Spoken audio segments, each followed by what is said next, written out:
मेरे लिए नेशनलिज्म का डिफिनीशन जहाँ से ड्रॉ करना चाहिए वो है इंडियन कॉन्स्टिट्यूशन, और इसका जो प्रेम्बल है उसकी जो 4 लाइनें हैं, आप सब लोग अंग्रेजी में अलग अलग भाषाओं में पढ़े होंगे। हिंदी में वो है कि हम भारत के लोग भारत को एक प्रभुत्व संपन्न, समाजवादी, धर्मनिरपेक्ष, लोकतांत्रिक गणराज्य, यही नेशनलिज्म है हमारा। और हिंदुस्तान के यदि हम ट्रेडिशन की बात करें, इसके कल्चर की बात करें, अभी हमसे पहले 2 स्पीकर बोल करके गए हैं, तो नेशनलिज्म का जो इंडियन आइडिया है वो सिर्फ हिंदुस्तान की बाउंड्री तक नहीं सिमटता है, वो पूरे के पूरे ह्यूमन सोसाइटी को, पूरी दुनिया को, पूरे ब्रह्मांड को अपने भीतर समेटने की क्षमता रखता है। और मैं यहाँ से रेफ़र करना चाहता हूँ ऋग्वेद को, जिसमें वसुधैव कुटुंबकम की बात की गई है। मेरे ख्याल से किसी भी इंसान के लिए अगर वो अपने आप को आइडेंटिफाई करना चाहता है तो उसके लिए लैंड एक इम्पॉर्टेंट चीज़ है, ज्योग्राफी एक इम्पॉर्टेंट चीज़ है। इसके अलावा भी बहुत सारी ऐसी आइडेंटिटी है जो आपको सूक्ष्म से विराट की ओर ले जाता है और विराट से सूक्ष्म तक लेकर आता है। मसलन अगर मैं अपने आप को साइंटिफिकली, बायोलॉजिकली आइडेंटिफाई करूँ, then I am Homo sapiens, मैं एक मनुष्य हूँ। इसके अलावे जहाँ मैं पैदा हुआ, जिस धरती पे मैं पैदा हुआ, उससे मेरी पहचान है। अगर मैं हिंदुस्तान के भीतर हूँ तो मैं बिहारी हूँ, अगर मैं हिंदुस्तान के बाहर जाता हूँ तो मैं इंडियन हूँ। उसी तरीके से अगर मैं बिहार के भीतर घूम रहा हूँ तो मेरा जो डिस्ट्रिक्ट है बेगूसराय, मैं बेगूसराय का रहने वाला हूँ, मैं बेगूसरैया हूँ। तो इस तरह से आइडेंटिटी जो है, आइडेंटिटी अपने आप में बहुत स्प्रेड हो सकती है, बहुत सारी चीज़ों को अपने आप में समेट सकती है। आइडेंटिटी बहुत ज़्यादा संकीर्ण हो सकती है, बहुत सेक्टेरियन हो सकती है। So my idea of nationalism वो सेक्टेरियनिज्म पे बेस्ड नहीं है, वो ब्रॉडर पॉसिबिलिटीज़, डाइवर्सिटी को यूनिफाई करने वाली जो अंडरस्टैंडिंग है उस पर डिपेंड करता है। और reference point as a Indian citizen हमारे लिए हमेशा हमारा कॉन्स्टिट्यूशन है, कॉन्स्टिट्यूशनल प्रिंसिपल है। हो ये गया है कि जिन्होंने पहले संविधान की कसम खाई उन लोगों ने संविधान की रक्षा नहीं की, इसीलिए ऐसे लोग पावर में आ गए हैं जिनको संविधान से कोई लेना देना ही नहीं है। What I am trying to explain it कि आज जिस प्रॉब्लम को हम लोग फेस कर रहे हैं उसके लिए सिर्फ ये जिम्मेवार नहीं है, उसके लिए इनके पीछे जो रूल करने वाले लोग हैं वो भी जिम्मेवार हैं। पूछिए कैसे है? अब जो हमारा प्रियम्बल कहता है कि भारत को एक समाजवादी, सोशलिस्ट, समाजवादी, धर्मनिरपेक्ष, सेकुलर, डेमोक्रेटिक रिपब्लिक बनाना है, ये शब्द कितने खोखले हो गए हैं। और इन शब्दों को सिर्फ इन सरकारों ने, या आज जो सरकार है वो नहीं खोखला बना रही है, पिछली सरकारों ने भी इन शब्दों को खोखला बना दिया था।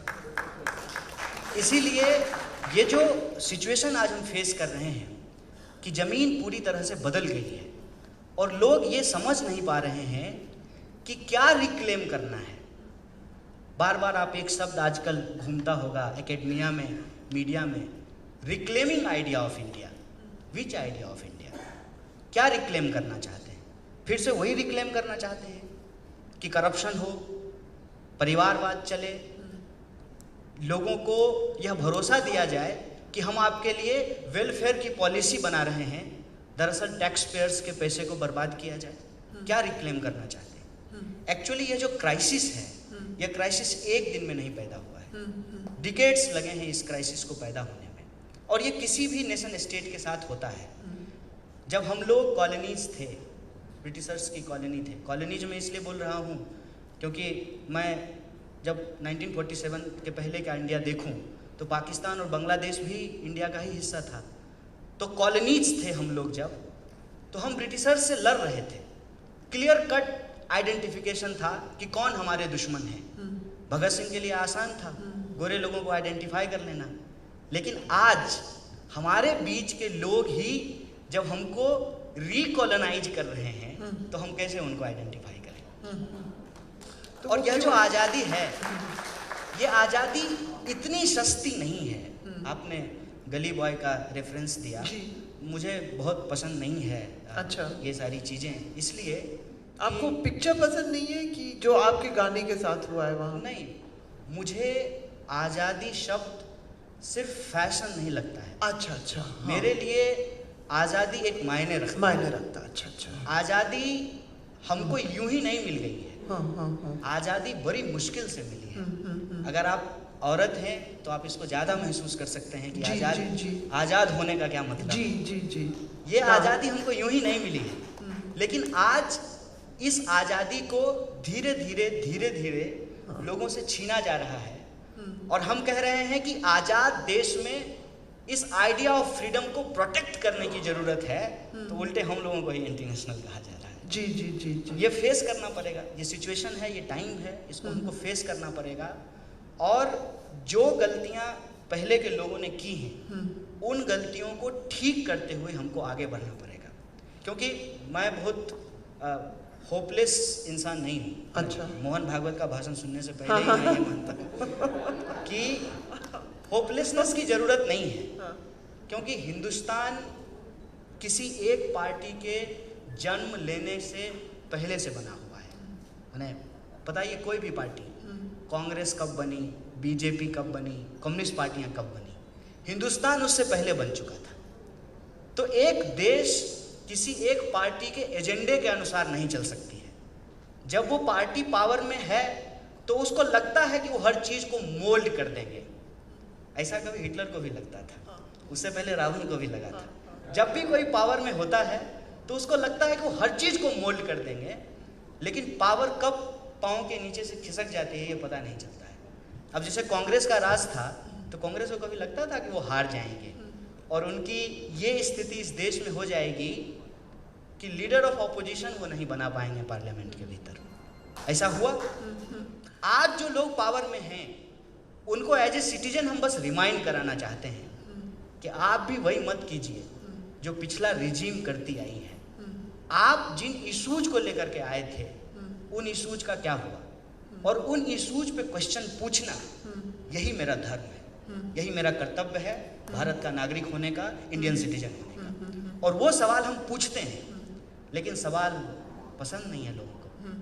क्या सवाल है? सवाल आपके जहन में सबसे पहला सवाल बताइए क्या है? मैं अलग से कोई सवाल ड्रॉ नहीं कर रहा हूँ, उसकी कोई अलग पिक्चर नहीं खींच रहा हूँ। प्रधानमंत्री जी चुनाव प्रचार के दौरान जो वादा हमारे सामने रखते हैं, मैं उसी पर उनकी डिलीवरी चाहता हूँ कि उन्होंने क्या डिलीवर किया है।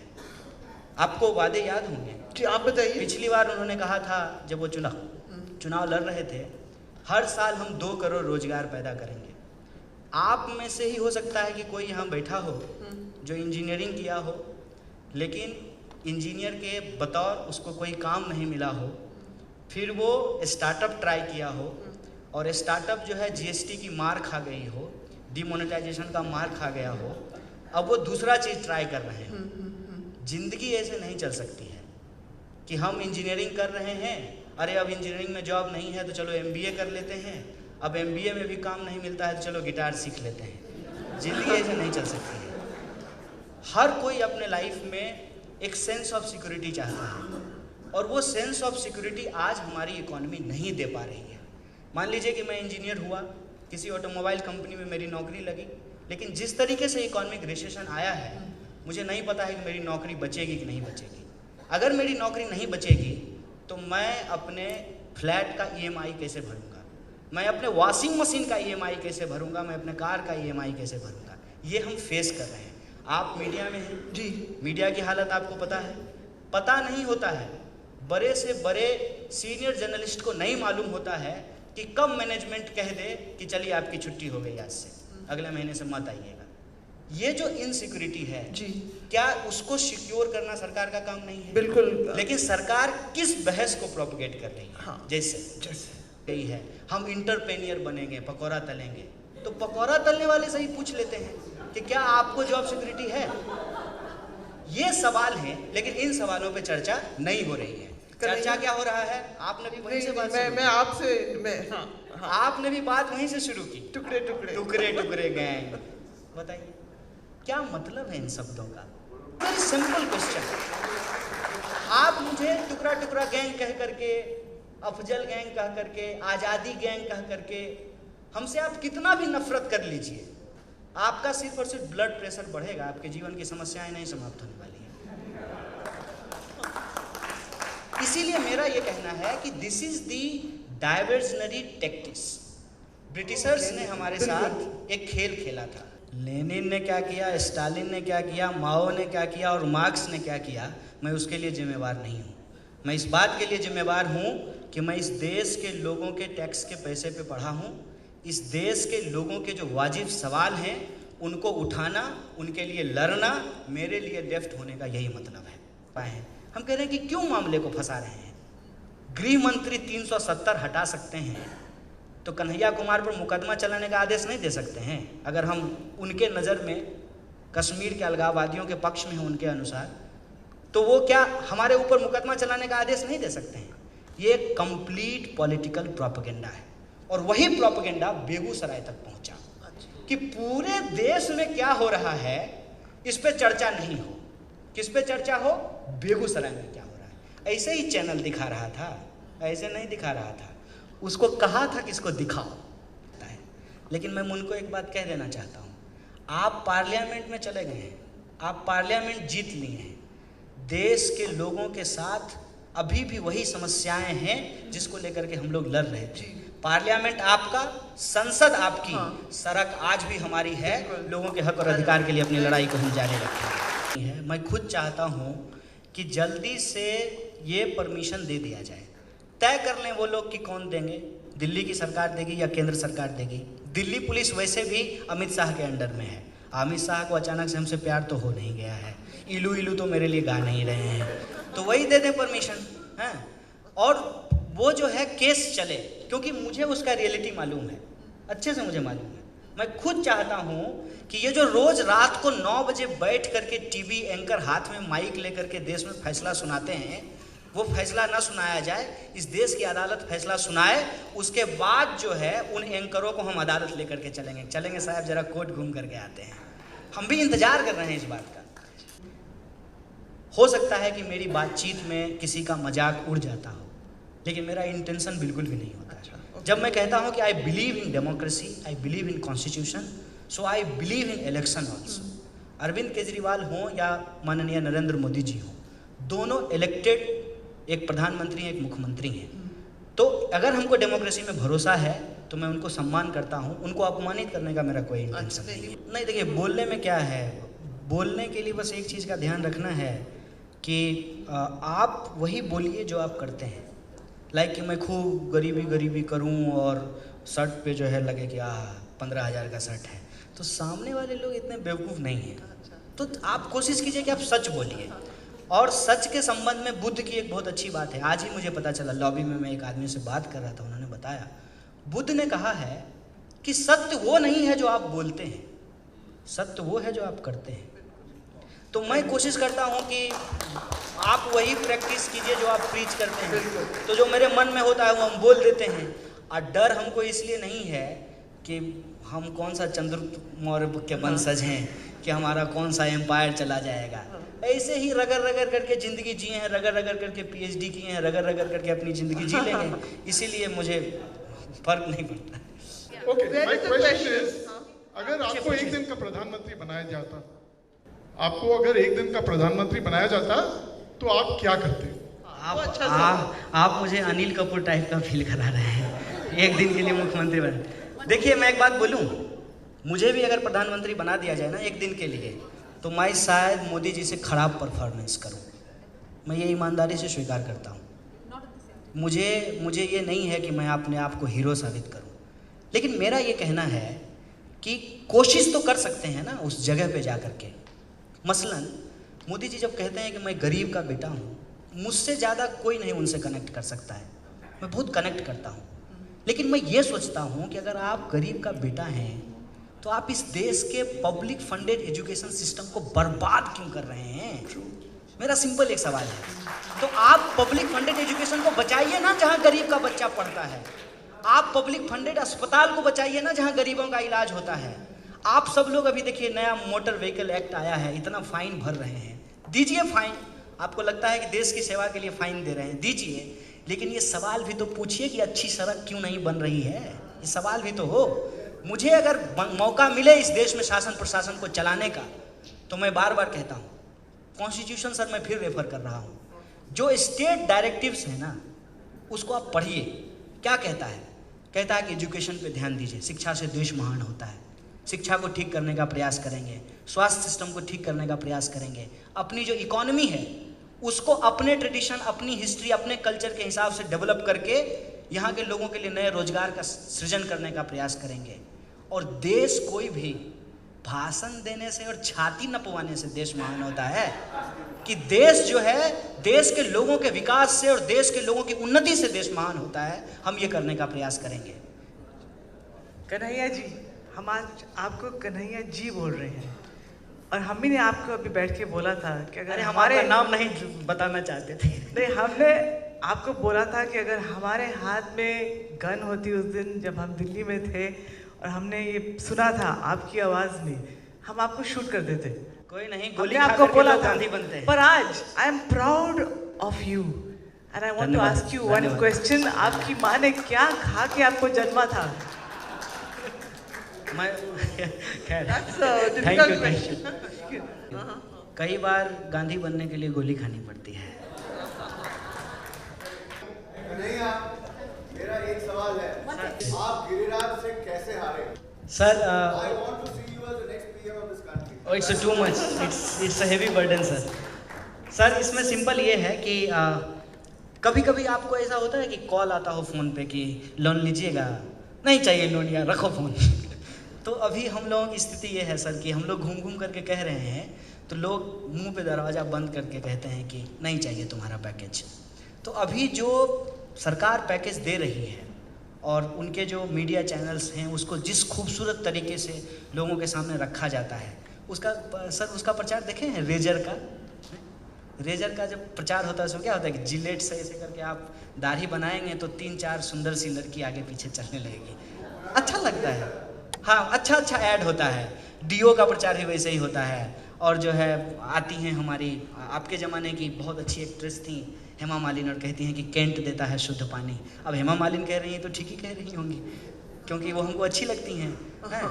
तो होता क्या है कि कई बार हमारा जो पैकेज है ना वो लोगों को पसंद नहीं है, उनको वो पैकेज नहीं चाहिए।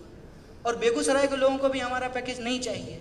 अभी हो सकता है कि लोगों का ध्यान हो कि मंदिर बनाया जाए, हिंदू धर्म की रक्षा की जाए, संस्कृति का रक्षा किया जाए, ये पैकेज लोगों को पसंद आ रहा हो। क्या ये is that true? Is that your assessment? Of course it is. I am not saying कि ऐसा नहीं है, ऐसा है।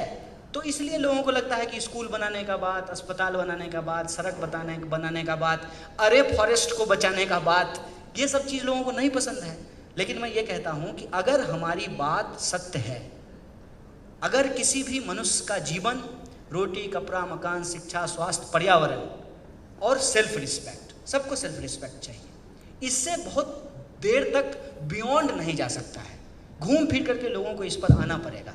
तो जब तक लोग आएंगे घूम पर फिर करके, तब तक हमको इंतजार करना पड़ेगा। तब तक गिरिराज जी मंत्री हैं, इनकलाब जिंदाबाद।